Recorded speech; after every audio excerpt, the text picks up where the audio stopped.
Lakbay Katoliko, mayong adlaw ka natong tanan. Nayo usa ka po sa Sunstar Davao kani. Disappointing taon ng atong mga kaubang deboto sa Senyor Santo Niño kay wala naka-apel sa Fluvial Parade. Nabilin sa sakyanan, nabilin sa barko, nabilin sa bangka nga asa sila dapat musakay. So na-disappoint, na-dismaya. Diba? Grabe ang ilahang kadismaya. Ang pangutana, angayan ba mong madismaya? Angayan ba mong mag-uol? Angayan ba mong mahingawaing? Kay wa mo naka-apil.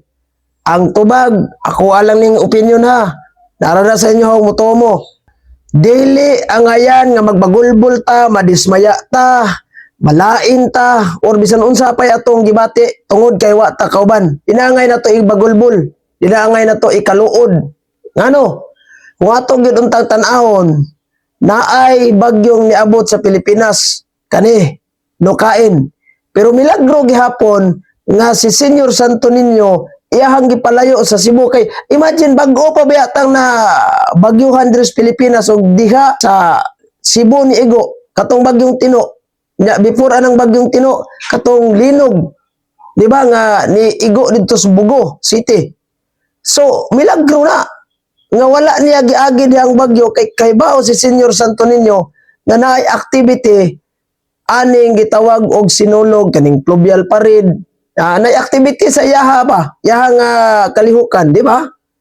So kung nabilin ta, na dismaya ta, kay nabilin, wala kasakay, angay tang maglipay. Kaya nga naman, despite nga naay bagyong ming abot, gitaboy ni Senyor Santo Niño, wala gigo sa Cebu, di ba? Unyay kaduha, dili angay ikaguol kabisag nabilin ta, bisag nabiyaan ta. Si Senyor Santo Niño wala mo biya nato. Naa gayud siya kanunay sa atoa. Bisan sa to mga kasakit siya nag-uban nato. Imagine, wa manggali to nag-uol na dismaya kadtong mga nabiktima sa linog, kadtong mga nabiktima sa bagyong Tino. Manggali to nag-uol. Nalipay pa manggali to sila despite nga nabiktima sila ni ana. Namatyan pa sila, apan sila buhi ra gihapon. Ang importante na to, nakaanha man ta, nakaparticipate man ta, wala man ta kauban. Ang importante, naa kanunay si Senyor Santo Niño sa atong kasing-kasing, sa atong kinabuhi nag-uban. Di ba? Ako, 35 years old naman dyan ko. Bisag kasa. Wadyo ko ka-apil diha anang, kaya noon sa bagay, dili man ko taga Cebu. Pero wa ko ka-apil na, walay may invite na ko nga, apil ta dire Brad, pagaan ka na kong pamasahe, padadaan ka na ko para maka-experience ka. Wala. Pero nadismaya ba ta, nag-uol ba ta, nangulipi ba ta, nalipay nun ta, nakakita to sa video, na-inspired ta. Ngayon di kadaghanon ang mga nangapil dia, buti pasabot.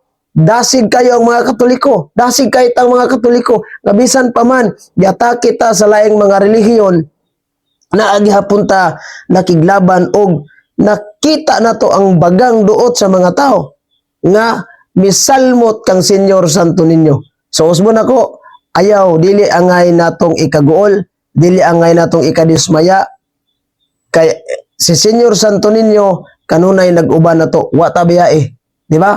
Wa ta biyae ni Senyor Santo Niño. Angay tang maglipay, hinuon nindot jud kayo ning makauban ta, maka-experience ta. Kay sa isa ka tuig, kas ara man ginamay tabo. Pero atong timanan, hindi, another years, naragi hapon ang kasaulugan na. So pwede ta makauban. Di ba? Pwede ta makauban. Kay kon sige tag bagulbol, mag-uol ta, si Senyor Santo Niño, mag-uolsad. Mag-uolsad. Kon mag-uol na kita, diha dayon na gamiton sa yawa, basin unya, mabirata sa laing relihiyon kay magtanom na dayon taog kadismaya inani day ni mamiya day mo lain kay mo nana dayon tay ka lagot.